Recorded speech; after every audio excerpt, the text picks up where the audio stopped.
Tu travaillais, chef de service, directeur. Les collègues se sont mis contre toi. Ils ont menti et on t'a renvoyé. On t'a renvoyé, tu as perdu le travail. Tu as perdu ton poste. Tu n'as plus de voiture de service. Tu n'as plus tout ça. Te voilà maintenant en train de lutter. Les bus, taxi.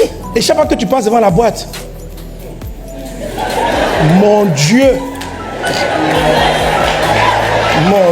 ce que vous m'avez fait là, Dieu ne dort pas.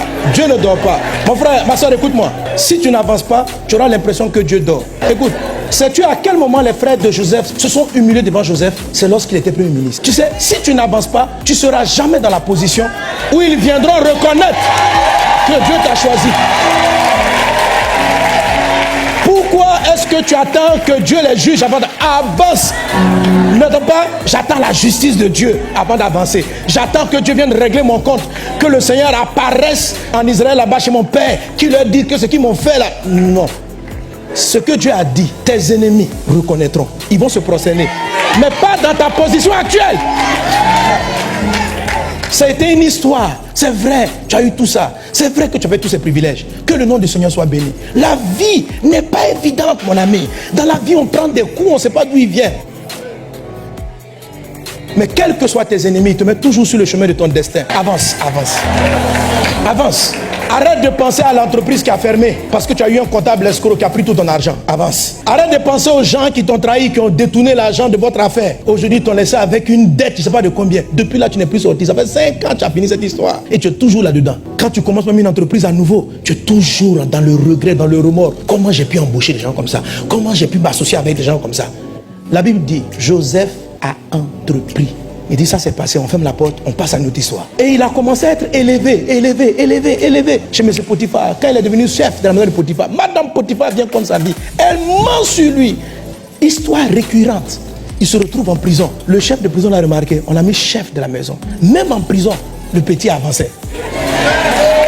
Il n'est pas resté là. Eh Madame Potiphar, mais les femmes sont des sorcières. Aïe, aïe. Une famille que j'ai aidée. J'ai donné ma vie pour cette maison. Aujourd'hui là, si elle se promène dans la rue, c'est parce que son mari a de l'argent. L'argent vient d'où? Quand j'étais chez Potiphar, il n'avait même pas la moitié de ce que je lui ai fait acquérir. La Bible dit que Potiphar prospérait avec Joseph. Et voilà comment il me récompense. Potiphar, il me renvoie. Il ne m'a même pas écouté. Sa femme lui parle. Est-ce que j'ai une fois volé 5 francs? Jamais je n'ai volé. Comment est-ce qu'il peut croire que moi j'allais violer sa femme? Si j'étais ainsi mauvais, j'aurais pu m'enrichir. Il ne contrôlait même plus. J'aurais pu prendre un cheval, rentrer en Israël, parce qu'Israël et puis l'Égypte, c'est des pays voisins. Mais je suis resté avec lui. Et voilà aujourd'hui comment il me récompense. Sans même me donner l'opportunité de me justifier. Mon ami, il y a des fois, le monde ne va pas te donner l'occasion de dire que tu as raison. Il y a des fois, tu veux parler, on te dit tais-toi. Tu dis, j'ai dit, on dit tais-toi. Tu prends ça et puis tu avances. Ceux qui te font pleurer vont venir devant et reconnaître que ton Dieu a toujours été avec toi. Quelqu'un avance. Quelqu'un avance. N'aie pas honte de là où le monde t'a amené. N'aie pas honte. À cause des gens aujourd'hui, tu n'as même plus les moyens de louer une maison de 200 000, 300 000. Avant, non seulement tu louais ta maison, mais tu louais aussi des maisons d'autres personnes. Et aujourd'hui, même trouver un loyer de 50 000, tu ne peux pas. Sache reconnaître là où tu es. Si tu dois commencer avec un loyer de 10 000, pars à partir de là. Entreprends à nouveau. Ton histoire n'est pas finie. Sors du deuil.